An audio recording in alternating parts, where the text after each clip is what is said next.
बोले श्री स्वरूपानंद जी महाराज की, बोले श्री प्रेमानंद जी महाराज की, बोले श्री शंकरानंद जी महाराज की, बोले श्री शिवानंद जी महाराज की। ओबाजी परिवार में आज ये गंगा प्रसादी निमित्ते विराजे हुए सभी इनके परिवार को और हंसराज भाई को, दिनेश भाई को, इनके देवा भाई को और सभी परिवार वालों को, वहतानी परिवार को मेरी खूब खूब शुभकामना और मंगल आशीर्वाद है।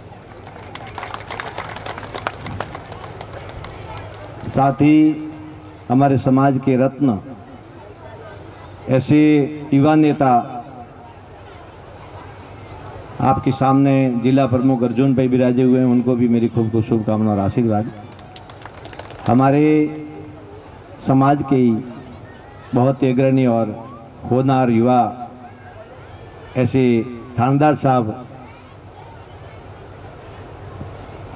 नाम बोलो, रविंद्र पाल सिंह जी, तो आपको भी मेरे खूब खूब शुभकामना और आशीर्वाद।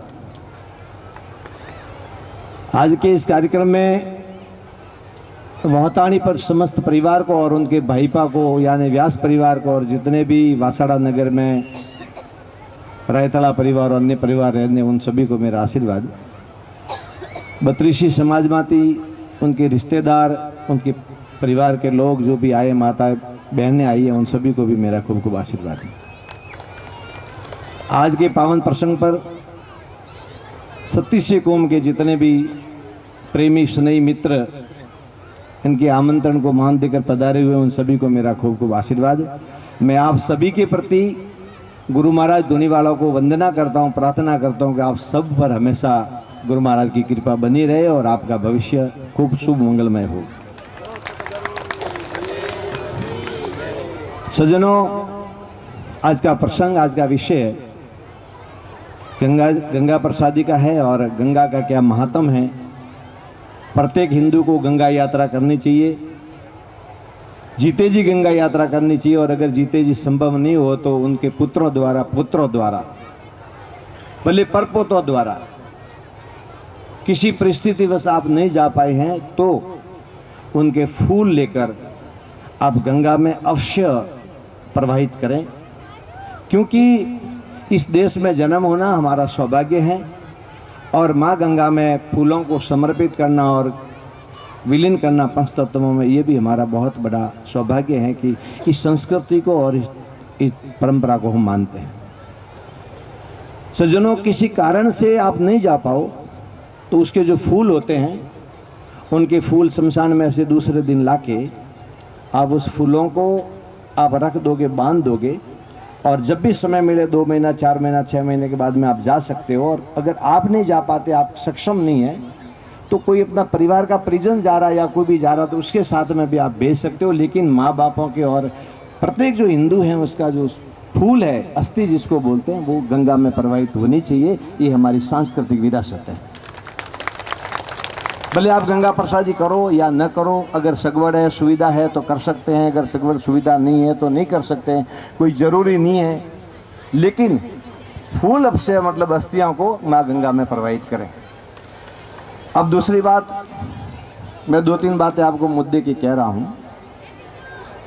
मैं अक्सर हर विषय पे बोलता हूँ, आज 3 बातें आपको बहुत ही ज़रूरी है जीवन की, वो मैं कहता हूँ। वैसे मेरे भी समय बहुत कम है क्योंकि काम चल रहा है और मैं पूरे दिन भर गुरु महाराज के चरणों में मुझे सेवा करने का मौका मिल रहा है। आप लोग देख रहे होंगे, वीडियो देख रहे होंगे, आजकल तो सब सोशल मीडिया पे एक्टिव हैं। मैं आपसे कहूँगा मित्रों, हमारा जो शरीर है, ये मनुष्य जन्म है, इसके तीन मुख्य जरूरतें हैं। पहली जरूरत है शरीर की, दूसरी जरूरत है मन की और तीसरी जरूरत है आत्मा की। अब शरीर की जरूरतें क्या हैं? शरीर के अंदर रोटी, कपड़ा और मकान, ये 3 चीजें हैं। आदमी जीवन भर दौड़ता है, कमाता है, लेकिन ये अर्जित करता है। आप पैसों से ये खरीद सकते हो और उससे ज़्यादा कुछ खरीद नहीं सकते। न तो शांति खरीद सकते हैं, न आनंद खरीद सकते हैं और नई नींद खरीद सकते हैं। पैसे की एक लिमिट है और पैसा होना चाहिए, मेरी बात को ध्यान में रखना। और उसके बाद में शुरुआत होती है मन की। जब शरीर की जरूरतें पूरी हो जाती है तब मन की जरूरतें शुरू होती है, और जब मन की भी जरूरतें पूरी हो जाए तब आत्मा की जरूरतें शुरू होती है। अब रोटी कपड़ा मकान ये मनुष्य की शरीर की जरूरत है। ध्यान से सुनना, ये विषय मुझे याद आया। और उसके बाद में जब रोटी कपड़ा और मकान जब आदमी को पा लेता है तो उसके बाद में मन की जरूरतें शुरू होती है। और मन की जरूरतें हैं शौक, जो जीवन जरूरी नहीं है उसको अपनाना। मन बड़ा संचल है, मन भटकता रहता है, अधिक और अधिक और अधिक और अधिक। उसको फोन चाहिए, उसको वो एयर कंडीशन चाहिए, उसको वो। मन कभी भरता ही नहीं। ऐसा समझो कि मन तो फूटी हुई बाल्टी आप पानी में डालोगे और भरेगी और हाथ निकलते निकलते वापस खाली हो जाएगी। मन ऐसा है, मन किसी का स्थिर नहीं है। और आदमी जीवन पर मन के पीछे भागता है। मजे की बात देखना, मन के पीछे भागता है। मन कहता है वैसा करता है, मन कैसा वैसा करता है। मन मन मन, जब तक मन है तब तक आप समझो कि आप परमात्मा से बहुत दूर हो। आपके और आपके बीच में अगर कोई पर्दा है और आपके बीच में कोई रुकावट है तो वो है आपका मन। आदमी ध्यान करे, आदमी समाधि सत्संग करे, आदमी भक्ति करे, लेकिन जब तक उसका मन नहीं मर जाता तब तक उसको फल नहीं मिलता है। ये दो जरूरतें हैं। और तीसरी जरूरत है आत्मा की।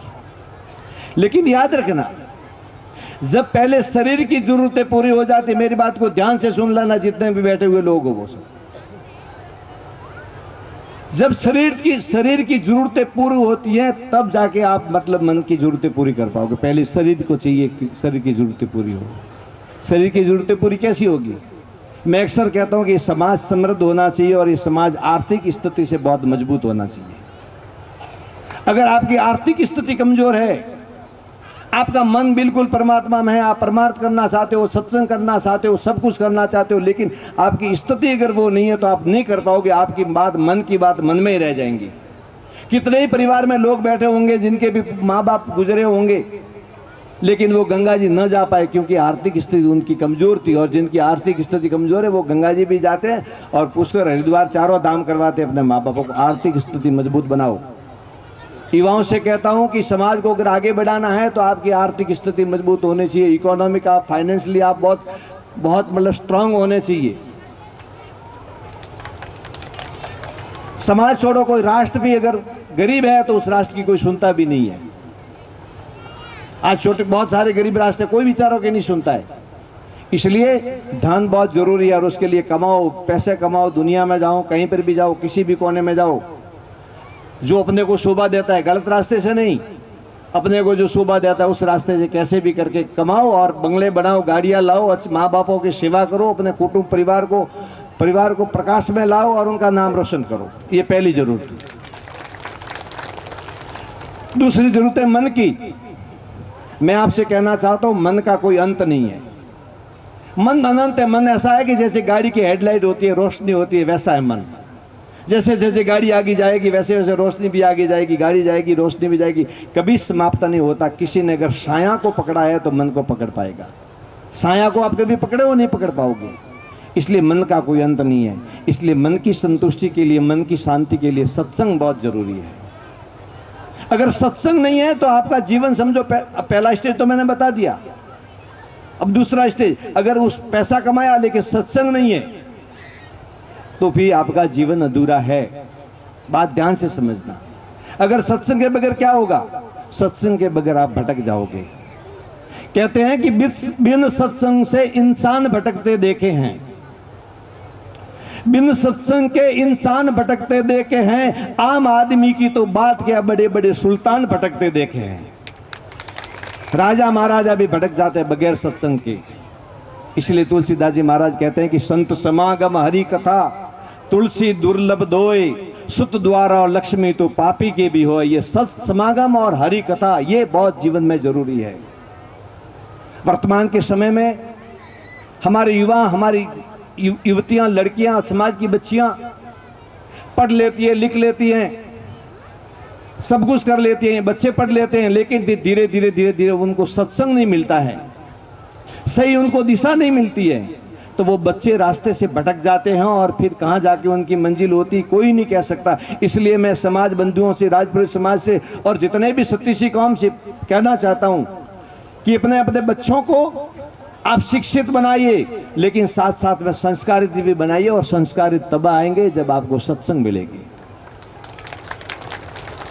भगवान मर्यादा पुरुषोत्तम श्री राम प्रश्न करते हैं गुरुदेव वशिष्ठ मुनि से कि गुरुदेव मुझे सत्संग का महिमा समझाइए, सत्संग की महिमा समझाइए।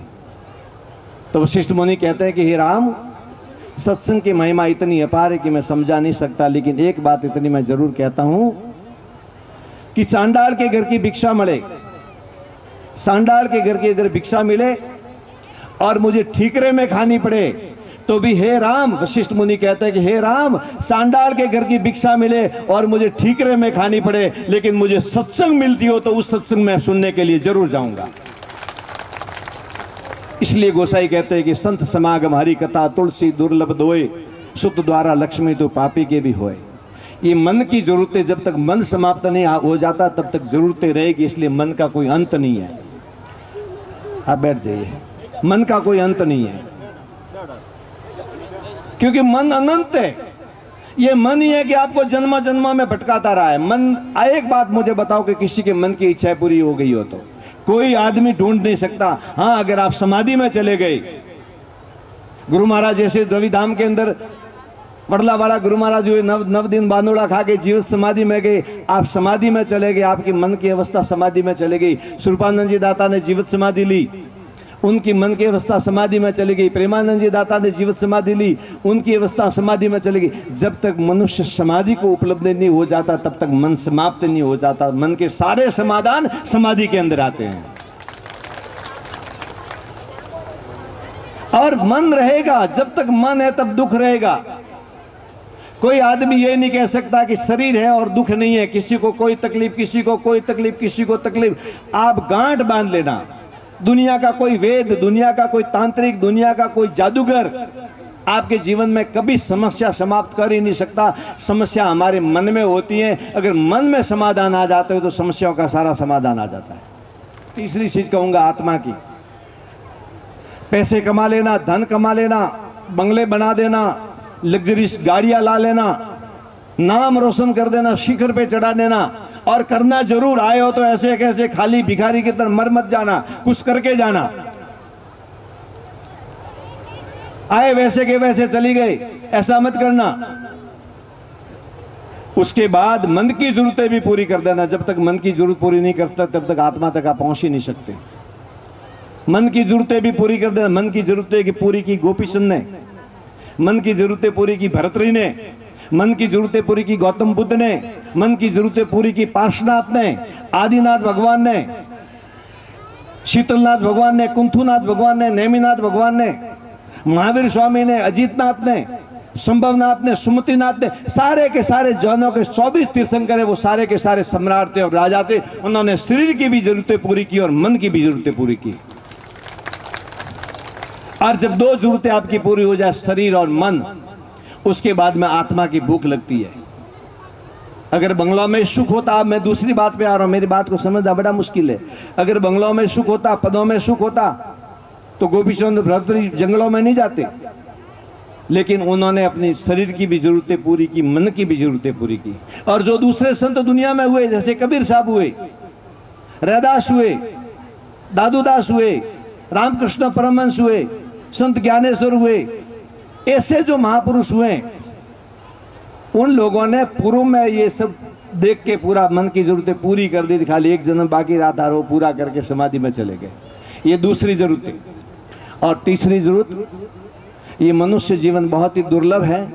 आपको अपने जीवन की कोई कीमत नहीं है, कोई कदर नहीं है। व्यर्थ की बातों के अंदर, फालतू की बातों के अंदर, फालतू की पंचायती के अंदर, एक दूसरे को ऊंचा नीचा दिखाने के चक्कर में, व्यर्थ के समय में समय खो मत देना। ये हीरा आपके हाथ में आया है, सरक जाएगा और फिर पछताओगे, फिर हाथ में राख आएगी और कुछ लगता ही नहीं किसी के हाथ में। व्यर्थ की बातों में समय मत गवाना। बंगले बना देना, गाड़ियां बना देना, मन की जरूरतें पूरी कर देना। एक दिन समय आ जाए 50 के पार हो जाओ, बड़ा मुश्किल है, फिर भी 50 के पार हो जाओ, 60 के पार हो जाओ, तो बिल्कुल गुरु चरणों में जाके बिल्कुल प्रार्थना करके, गुरु महाराज मैंने सब कुछ देख लिया, मैंने भोग लिया, मैंने अनुभव कर लिया, लेकिन भीतर से मैं खाली हूँ, भीतर से मैं रिक्त हूँ, मैं ऐसा क्या करूँ कि मेरे जीवन का मुझे समाधान मिल जाए।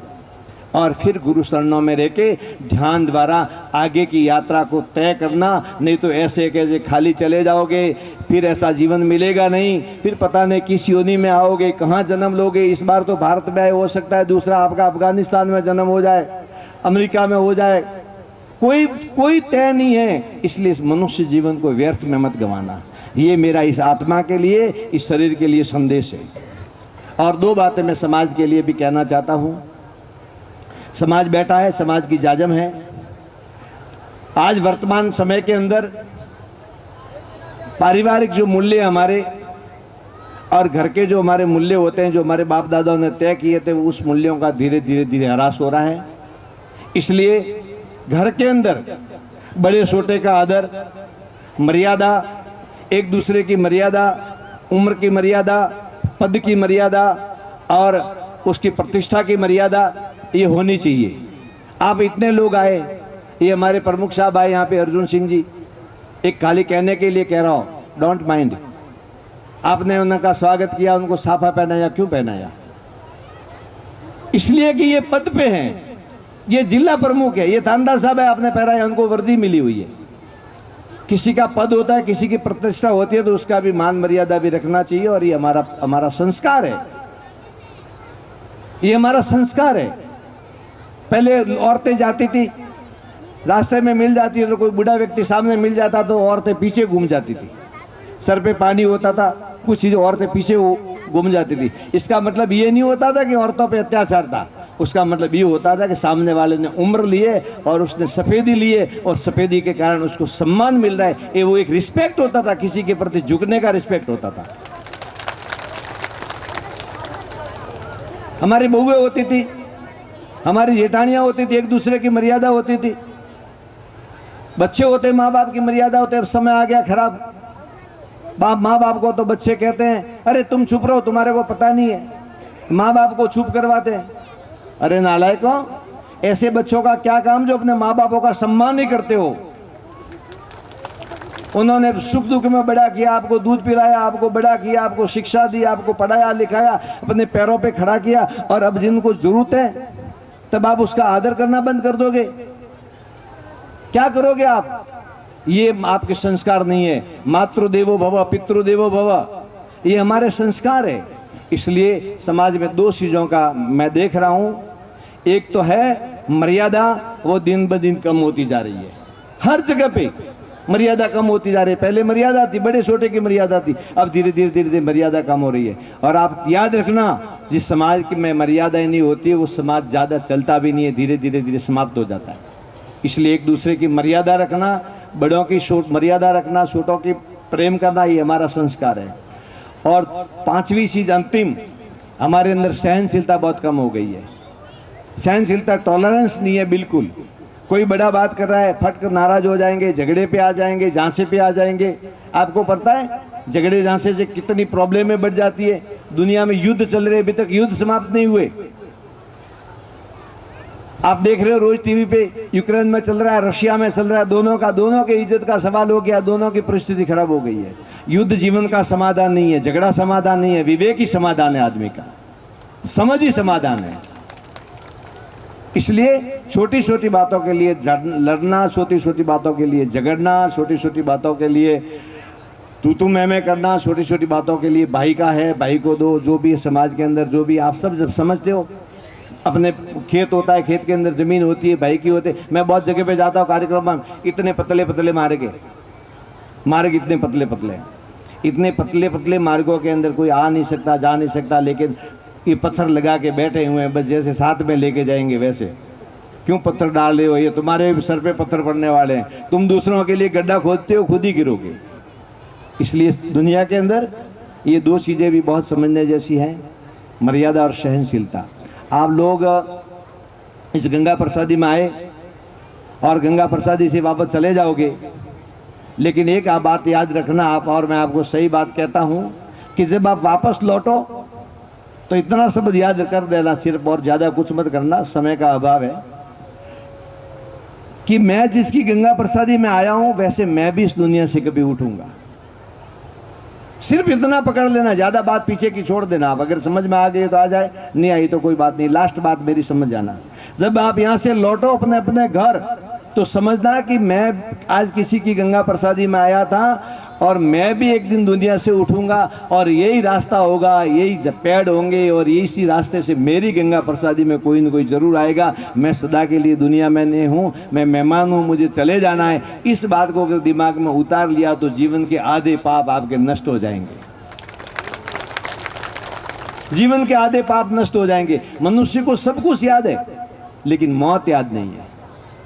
वैसे तो सबको याद है मरना है, सब कहते हैं। किसी को शमशान में जलाने के लिए जाते हैं, कहता है भाई भाई मर, अरे राम राम राम राम, बुरा हुआ। शमशान में रहते हैं जो बड़ा वैराग्य आता है और बड़ा प्रेम उमड़ता है, घर पे आके फिर वही पंचायती शुरू कर देते हैं। इसलिए आप याद रखना कि जीवन के अंदर आप एक दिन जाओगे और मेहमान हो यहाँ पे, इसलिए शांति से प्रेम से रहना और भगवान को याद करना और पापों से मुक्त होना और धीरे धीरे धीरे ईश्वर की तरफ, आपके प्रभु की तरफ आप जो पगडंडियाँ जा रही हैं उस पर धीरे धीरे धीरे धीरे कदम आगे बढ़ाना। आप एक दिन परमात्मा के चरण में पहुंच जाओगे। तो सज्जनों, आज फिर से मेरी वाणी को विराम देने से पहले, क्योंकि मेरे को ज़्यादा काम है, आप देख रहे हैं वहाँ अभी भी 50-100 लोग मेरी प्रतीक्षा कर रहे हैं। समय नहीं था आने का, लेकिन मेरे को आना पड़ा।